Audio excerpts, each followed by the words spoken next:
Assalamualaikum warahmatullahi wabarakatuh. Halo semuanya, selamat pagi anak-anakku kelas 8. Alhamdulillah, hari ini kita ketemu lagi sama ibu. Tapi yang belum tahu ibu, ya waktu kemarin mungkin kebagian sama Pak Hendra ya. Nah, perkenalkan, nama ibu Fatin, ibu yang mengajar bimbingan dan konseling di sekolah. Mungkin ada beberapa dari kalian yang sudah tahu ibu dan bertemu langsung sama ibu ya, karena waktu kemarin kan ada beberapa anak yang dipanggil gitu. Tapi buat anak-anak yang belum ketemu sama ibu nggak apa-apa, semoga kita segera mungkin dipertemukan ya. Biar kalian juga kan lebih tahu ibu, lebih mengenal ibu. Oke, anak-anakku, bagaimana PJJ kalian yang dari kelas 7? Belajarnya harus di rumah, nggak bisa kemana-mana, susah juga mau kemana-mana gitu kan. Pasti udah bosan banget kan ya belajar di rumah, terus harus lewat HP ya kan. Terus kalian juga belum mengenal teman-teman kalian yang satu kelas gitu. Terus juga mungkin emang belum kenal sama guru-gurunya gitu kan. Semoga cepat berakhir lah ya si pandemi ini, karena ibu juga udah pusing banget. Pengen masuk sekolah normal gitu. Terus ya ibu juga kasihan sih sama kalian, karena PJJ ini kan membuat tugas kalian itu semakin banyak ya kan. Semakin keteteran karena ya itu tugasnya banyak tuh. Tapi pokoknya ibu selalu berdoa, selalu berharap semoga kalian selalu diberikan kesehatan, agar kalian selalu masuk PJJ, selalu mengerjakan tugas-tugasnya biar gak keteteran di akhir nanti gitu. Karena banyak banget nih yang dari kalian, kakak kelas kalian, atau mungkin teman-teman kalian juga yang mungkin pas di akhir-akhir pas mau ujian atau misalkan mau kenaikan kelas, tugasnya banyak yang belum terkumpul, yang belum dikerjain gitu. Semoga selalu diberikan kesehatan, amin. Nah, anak-anakku, hari ini ibu mau berbagi ilmu kepada kalian. Ibu hari ini mau membahas tentang motivasi belajar. Jadi, motivasi belajar itu adalah dorongan dari diri kalian untuk mencapai tujuan belajar. Misalnya, pemahaman materi dan pengembangan belajar.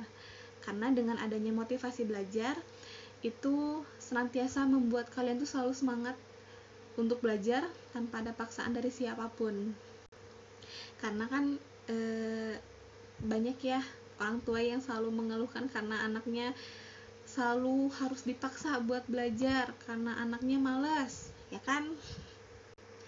Tapi kalau misalkan dari kalian yang memiliki motivasi belajar yang tinggi, kalian pasti mempunyai tanggung jawab pada tugasnya. Jadi kalian selalu ingin sesegera mungkin menyelesaikan tugas yang diberikan oleh guru, tidak menanti-nantikan waktu gitu, nanti aja lah gitu. Nggak kayak gitu. Kalau misalkan punya dari diri kaliannya sendiri motivasi belajarnya sudah tinggi, pasti sesegera mungkin membereskan tugas yang diberikan oleh guru gitu. Nah, jadi nggak keteteran lah ya istilahnya, karena kan banyak dari kaliannya juga di ujung-ujung banyak yang harus menyelesaikan tugas karena banyak tugas yang belum dikumpulin, banyak tugas yang belum dikerjain gitu. Jadi ke wali kelasnya, ke guru yang bersangkutannya juga pasti pusing gitu kan ya. Selain itu juga, kalau misalkan kalian mempunyai motivasi belajar yang tinggi, kalian selalu mempunyai rasa untuk sukses memiliki harapan untuk sukses ke depannya, ya kan? Kalau misalkan kalian nggak punya motivasi belajar, pasti kan malas buat ini, apalagi harapan buat sukses ke depannya juga kan pasti nggak ada gitu. Dan juga kalau misalkan kalian mempunyai motivasi motivasi belajar yang tinggi, kalian mempunyai rasa untuk kerja kerasnya pasti lebih tinggi untuk mencapai tujuan yang kalian mau. Misalkan kan tadi mau sukses, nah berarti kalau misalkan kalian motivasinya tinggi, usaha kerja kerasnya ini untuk belajar, untuk menyelesaikan tugas-tugasnya kan tuh keras banget kan ya. Nah ya untuk mencapai si tujuan kalian itu. Oke, nah terus ada juga faktor yang mempengaruhi motivasi belajar. Yang pertama itu kemauan siswa. Ya, kalau misalkan dari diri kaliannya tidak ada kemauan untuk belajar, ya berarti nggak ada motivasi belajar kan dari diri kalian. Berarti kalian sama aja nggak mau sukses gitu kan buat kedepannya. Terus juga ada cita-cita kalian. Kalau misalkan cita-cita kalian jelas dan fokus pada cita-cita itu, kalian mau mencapai tujuan itu, cita-cita itu kan, terus kejar kan ya si cita-cita itu. Makanya kalau misalkan kalian punya motivasi yang tinggi, kalian pasti mau sampai ke tujuan yang kalian mau, cita-cita yang kalian mau. Misalkan jadi guru, ya kan, jadi kepala sekolah, mungkin jadi polisi, jadi dokter, YouTuber mungkin.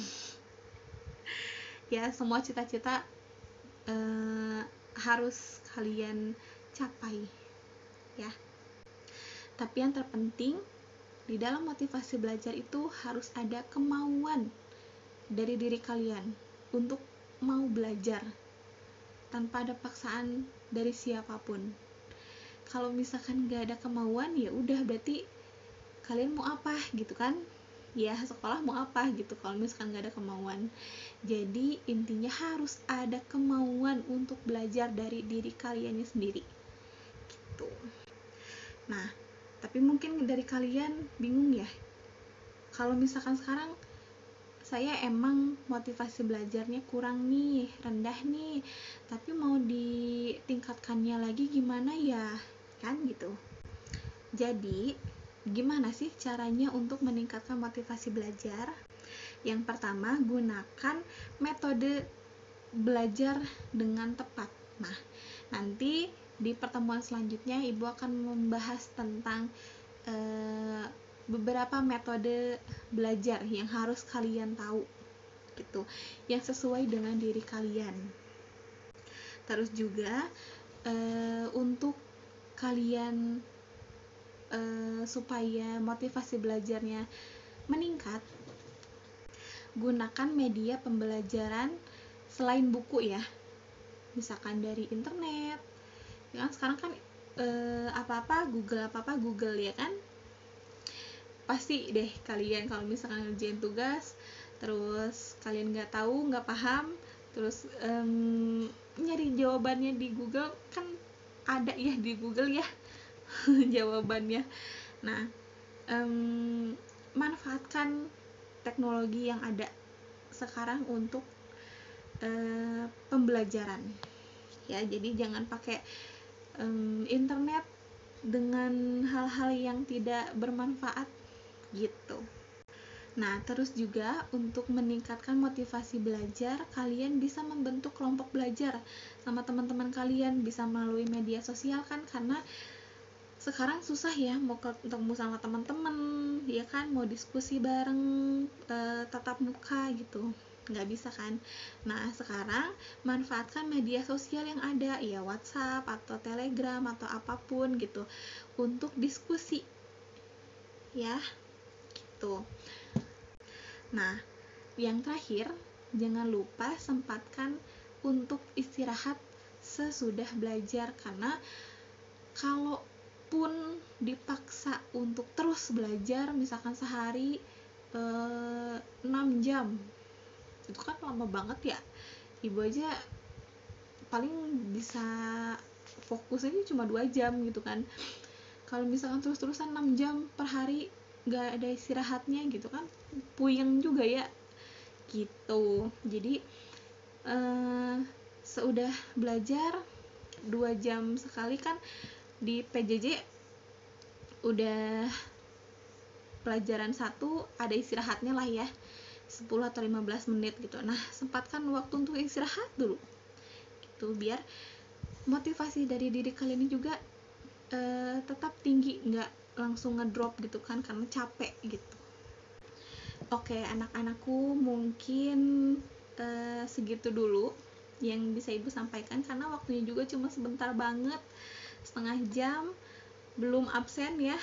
nanti ibu kasih absen ke kalian melalui Google Form, nanti ibu bikin ya.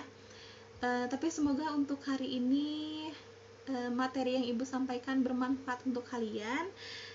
Kalau misalkan ada apa-apa, ada yang ingin diceritakan ke ibu tentang masalah apapun, karena setiap waktu dulu kan kelas 7 setiap minggu ibu pasti bilang kalau misalkan ada apa-apa langsung chat ibu aja, langsung cerita ke ibu apa permasalahan kalian, biar ibu juga bisa bantu.